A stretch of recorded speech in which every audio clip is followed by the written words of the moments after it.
الحمدللہ رب العالمین الصلاة والسلام علی سید المرسلین اما بعد فاعوذ باللہ من الشیطان الرجیم بسم اللہ الرحمن الرحیم السلام علیکم ورحمۃ اللہ وبرکاتہ۔ امید کرتا ہوں کہ تمام ویورز خیر و عافیت سے ہوں گے۔ دعا کرتا ہوں کہ رب تعالی ہم سب پر اپنا خصوصی کرم فرمائے۔ واجب الاحترام دوستوں، بزرگوں، بھائیوں، بہنوں، آج کی جو ہم ویڈیو یہ بنا رہے ہیں بہت ہی اہمیت رکھتی ہے۔ جو لوگ قربانی کر رہے ہیں انہیں چاہیے کہ یہ ویڈیو مکمل سنیں تاکہ ان کی قربانی اچھے انداز سے ہو جائے اور ان کی قربانی ضائع نہ ہو۔ آئیے ہم جانتے ہیں کہ کون سے ایسے 12 ایسی چیزیں ہیں جنہیں ہم اپنا کر اپنی قربانی کو بچا سکتے ہیں، اور کون سی ایسی ان میں باتیں ہیں کہ جن سے ہم نے بچنا ہے۔ واجب الاحترام دوستوں، بزرگوں، بھائیوں، بہنوں، قربانی جیسے کہ ہم نے پہلے بھی کہا کہ ہر صاحب نصاب عاقل بالغ مرد و عورت پر فرض ہے، مقیم پر۔ لیکن اب یہ دیکھیں کہ کافی سارے لوگ ایسے ہوتے ہیں کہ اب ان کے گھر میں اگر 4 افراد ہیں، اب چاروں پر قربانی واجب ہو رہی ہوتی ہے، چاروں صاحب نصاب ہوتے ہیں، لیکن وہ کیا کرتے ہیں کہ ایک بکرا لیا اور لا کر وہ سب کی طرف سے قربانی کر دی، جبکہ ایسا کرنے سے واجب کسی کا ادا نہ ہوا۔ اس کے لیے یہ کرنا ہوگا کہ جو بکرا لیا وہ ایک شخص کے نام پہ، یعنی کہ اگر گھر میں 4 افراد ہیں تو والد کے اگر صاحب نصاب ہے تو یہ والد صاحب، یعنی کہ اب جیسے کہ ایک مثال کے طور پہ میرے والد صاحب ہیں، میں یہ کہتا ہوں کہ یہ میرے والد صاحب ریاض حسین کے نام کی قربانی ہے، یہ ان کی ہے، تو پھر جو ہے ان کی طرف سے قربانی ہوگی، ورنہ اگر ہم نے چاروں کی طرف سے کر دی تو کسی کی بھی نہیں ہوگی، کیونکہ بکرے میں ایک حصہ ہوتا ہے، اس سے زیادہ نہیں ہوتے۔ تو اس چیز کا خیال کرنا ہے، ہمیشہ اگر کوئی 4 افراد صاحب نصاب ہیں تو 4 بکرے کرنے ہوں گے، اگر 3 ہیں تو 3 بکرے کرنے ہوں گے، اگر اس سے زیادہ ہیں، 4 سے زیادہ ہیں تو پھر اتنے ہی بکرے کرنے ہوں گے۔ اب آگے چلیے کہ گائیں اور بھینس اور اونٹ، ان میں 7 حصے ہوتے ہیں، یعنی کہ اگر ایک گائیں ذبح کی جائے تو گھر کے اگر 7 افراد ہیں تو 7 کی طرف سے قربانی ہو جائے گی، تو 7 حصے 7 قربانیاں اس بڑے جانور میں ہوتی ہیں۔ اب ایک بات بہت ہی اہم ہے، اس کا خیال کرنا ہے، ہم سب نے خیال کرنا ہے اور اس کو آگے بھی پھیلانا ہے۔ وہ بات کیا ہے کہ 6 افراد ہیں ایک گھر میں، 6 افراد نے اپنا حصہ ملایا، اب بڑے جانور میں ایک حصہ باقی رہ گیا، اب وہ گئے جی فلاں ملک صاحب کے پاس، اب ملک صاحب نے پہلے سے اپنا ایک بکرا لیا ہوا ہے اور اپنے گھر والوں کے بھی بکرے الگ الگ لیے ہوئے ہیں، اب ملک صاحب کے پاس گئے جی ہمارا ایک حصہ رہتا ہے، جی آپ شامل ہو جائیں۔ ملک صاحب نے پہلے تو کہا جی ہم نے تو پہلے بکرے لیے ہوئے، اچھا چلو ایسا کرو کہ میرا حصہ شامل کر لو، چلو کوئی گوشت آ جائے گا، ٹکا بوٹی کباب وغیرہ بنا لیں گے۔ اب یہ جو 6 افراد نے قربانی کی نیت سے حصہ ملایا اور ملک صاحب نے گوشت کی نیت سے حصہ ملایا، تو ان 6 کی قربانی بھی نہیں ہوگی اور ملک صاحب کی بھی، ان کی تو ویسے ہی نہیں ہے نا، انہوں نے قربانی کی نیت سے حصہ ڈالا ہی نہیں، انہوں نے گوشت کی نیت سے حصہ ڈالا ہے، تو پھر قربانی کسی کی بھی نہیں ہوگی۔ یہ یاد رکھیے گا، جس کو بھی ساتھ شامل کرنا ہے اس کی نیت جو ہے وہ قربانی کی ہونی چاہیے، اگر کسی نے پہلے سے ملا لیا ہے تو اس کی نیت درست کروانا ہوگی، ورنہ کسی کی بھی قربانی نہیں ہوگی۔ اس مسئلے کو خاص طور پہ یاد رکھنا ہے ہم سب نے۔ اب بالغ کی طرف سے یا نابالغ کی طرف سے، اب اگر گھر میں بچے ہیں، نابالغ ہیں،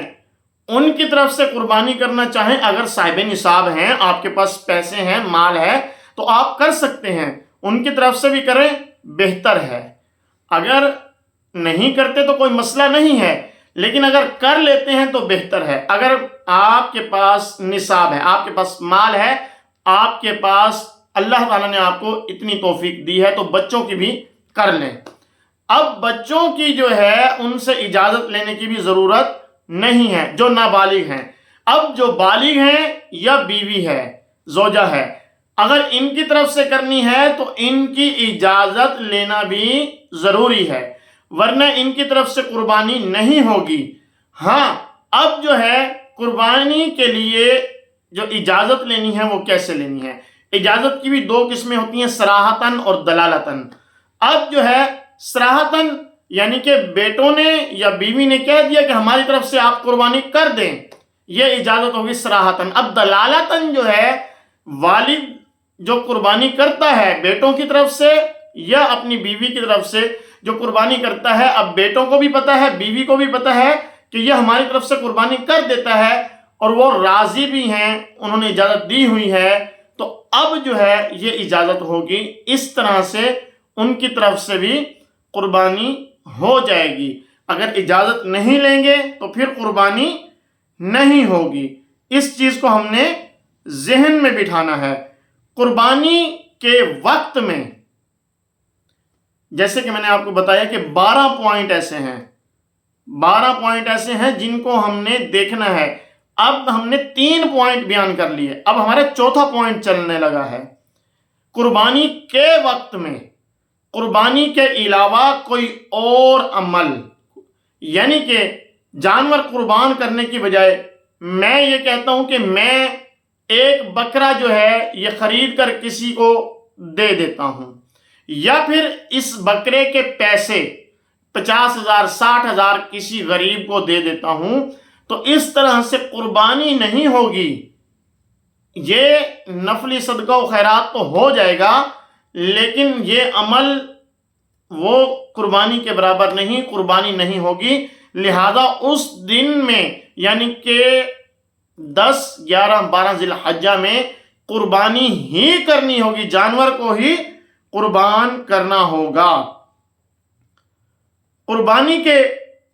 جانوروں میں جو عمر ہوتی ہے، ایج ان کی کتنی ہونی چاہیے، یہ نمبر 5 ہمارا ٹاپک ہے کہ اونٹ کی عمر جو ہے کم سے کم 5 سال، اس سے کم نہیں، 5 سال سے کم کا اونٹ جو ہے اس کی قربانی قبول نہیں ہوگی۔ کم سے کم 5 سال اونٹ کی عمر، اور گائے کی عمر جو ہے کم از کم 2 سال، اور بکرے کی عمر کم از کم 1 سال۔ اب بکرے کی جو جنسیں ہیں جیسے دمبا، بھیڑ وغیرہ، ان میں نر اور مادہ یہ سب کا ایک ہی حکم ہے۔ اب دمبا یا بھیڑ وغیرہ جو ہیں، ان میں اگر ان کا کوئی بچہ 6 ماہ کا ایسا ہے کہ دور سے دیکھنے کی وجہ سے پتہ چلتا ہے کہ یہ 1 سال کا ہے،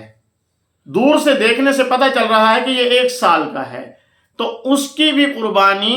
جائز ہے، ورنہ نہیں۔ تو یہ جانوروں کی جو عمریں ہیں وہ یہ ہیں۔ جانور جو بھی ہم قربان کریں، قربانی کا جو جانور ہے وہ بے عیب ہونا چاہیے، اس میں کوئی عیب نہیں ہونا چاہیے، کوئی نقص نہیں ہونا چاہیے۔ اگر تھوڑا سا بھی عیب ہوا، یعنی کہ کان میں چیرا یا کان میں سوراخ، تو ایسی صورت میں قربانی جو ہے مکروہ ہوگی۔ اگر زیادہ عیب ہوا تو قربانی ہوگی بھی نہیں۔ تو ہم نے اس چیز کا بھی خیال کرنا ہے۔ اب آگے چلیے، کچھ ایسے عیب بھی ہیں جانوروں میں، اگر وہ عیب پائے گئے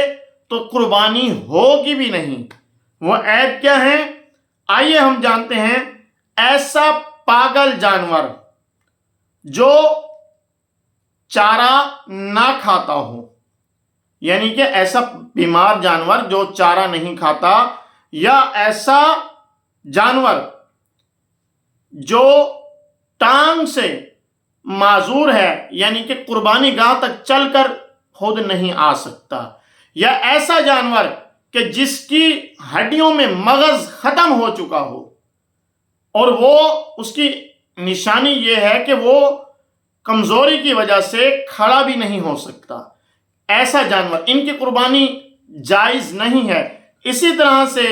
ایسا جانور کہ جس کا سینگ بچپن سے یعنی کہ پیدائشی طور پر نہیں ہے، یہ تو ایک الگ بات، ایسا جانور کہ جس کا سینگ تھا لیکن بعد میں ٹوٹ گیا، اگر تو وہ جڑ سے ٹوٹ گیا تو ایسے جانور کی قربانی جائز نہیں۔ ہاں اگر اوپر سے ٹوٹا ہے، جڑ سے نہیں ٹوٹا، تھوڑا سا اوپر جا کے ٹوٹا ہے، تو ایسے جانور کی قربانی جائز ہے۔ اگر دم، چکی وغیرہ جو ہیں، ان میں 1/3 سے زیادہ اگر حصہ کٹا ہوا ہے تو ایسے جانور کی بھی قربانی جائز نہیں ہوگی۔ تو اس چیز کا ہم نے خیال کرنا ہے، جس کے پیدائشی سینگ نہ ہو اس کی قربانی جائز ہے، اور اگر سینگ تھے اور ٹوٹ کے بعد میں، جیسے کہ میں نے پہلے عرض کی، ایسے جانور کی بھی قربانی جائز نہیں ہے۔ قربانی کرتے وقت جانور کو لے گئے ذبح کرنے کے لیے، اب جب جانور کو لے کر گئے، جانور اچھلنے کی وجہ سے وہ گرا، چوٹ لگی، عیب دار ہو گیا، تو ایسا عیب مضر نہیں، یعنی کہ اس کو نہیں دیکھا جائے گا، قربانی ہو جائے گی۔ ہاں اب کوئی اور جانور اس کو قربانی گاہ تک لے کر گئے، وہ اچھلا، بھاگا اور زخمی ہوا، اس کو فوراً پکڑ کر لے کر آ گئے اور اس کو ذبح کر دیا، تو ایسے جانور کی بھی قربانی ہو جائے گی۔ بہتر یہ ہے کہ قربانی اپنے ہاتھ سے کریں، اگر تو اچھے طریقے سے ذبح کرنا آتا ہے، اگر نہیں آتا تو کسی اور کو اجازت دیں گے، اور بہتر یہ ہے کہ اس وقت قربانی کے جانور کے پاس کھڑے رہیں۔ اور بہت ہی اہم بات ہے، یہ بھی بہت ہی اہم بات ہے، اکثر لوگ اپنی قربانیاں، اپنے جانور حرام کر دیتے ہیں اس بات پر آ کر۔ اب کیا ہے، کسائی کو بلایا، کسائی نے کہا جی آ جاؤ جی، جس کی قربانی ہے وہ بھی ساتھ میں ہاتھ لگا لے۔ اب جب چھری پھیرنے لگے ہیں، اب کسائی نے تو پڑھ لیا بسم اللہ اللہ اکبر، کسائی نے پڑھ لیا، اب جس نے ہاتھ پکڑا ہوا ہے، ساتھ میں ہاتھ لگایا ہوا ہے، اس نے اس لیے نہیں پڑھا کہ کسائی نے پڑھ لیا تو بہت ہے، مجھے پڑھنے کی ضرورت نہیں، تو ایسی صورت میں جانور حلال نہیں ہوگا، ایسی صورت میں جانور حلال نہیں ہوگا، تو اس طرح سے ہماری قربانی ضائع ہو جائے گی۔ تو واجب الاحترام دوستو، بزرگوں، بھائیو، یہ 12 چیزیں ایسی تھیں، 12 پوائنٹ ایسے تھے، 12 مدنی پھول ایسے تھے کہ جن کو ہم نے قربانی سے پہلے خود بھی ان کو سننا ہے اور دوسروں تک بھی پہنچانا ہے، تاکہ وہ لوگ بھی ان چیزوں سے بچ سکیں اور ان کی قربانیاں بھی صحیح معنوں میں ادا ہو جائیں۔ دعا ہے کہ رب تعالیٰ جو درسوں بیان ہوا اسے یاد رکھنے، اس پر عمل کرنے اور اسے دوسروں تک پہنچانے کی توفیق عطا فرمائے، اور دعا ہے کہ رب تعالیٰ جو لوگ قربانی کر رہے ہیں، قربانی کے جانور لے چکے ہیں، اللہ تبارک و تعالیٰ قبول فرمائے، اور جو نہیں کر پا رہے اللہ تبارک و تعالیٰ انہیں بھی توفیق عطا فرمائے اور انہیں بھی اجر و ثواب عطا فرمائے۔ اور آپ سے گزارش ہے کہ ہمارے چینل کو سبسکرائب کریں، بیل آئیکن کو پریس کریں تاکہ ہماری نیو آنے والی ویڈیوز آپ تک پہنچتی رہیں، اور دعا ہے کہ رب تعالیٰ فلسطین والے مسلمانوں کی غیب سے مدد فرمائے، قبلہ اول کی حفاظت فرمائے، اسرائیل اور اس کے حامیوں کو نیست و نابود فرمائے، اور دعا ہے کہ رب تعالیٰ ہمارے ملک پاکستان کی خیر فرمائے، دشمن کی میلی آنکھ سے محفوظ فرمائے اور ہمارے فوجی جوانوں کی خیر فرمائے۔ السلام علیکم ورحمۃ اللہ وبرکاتہ۔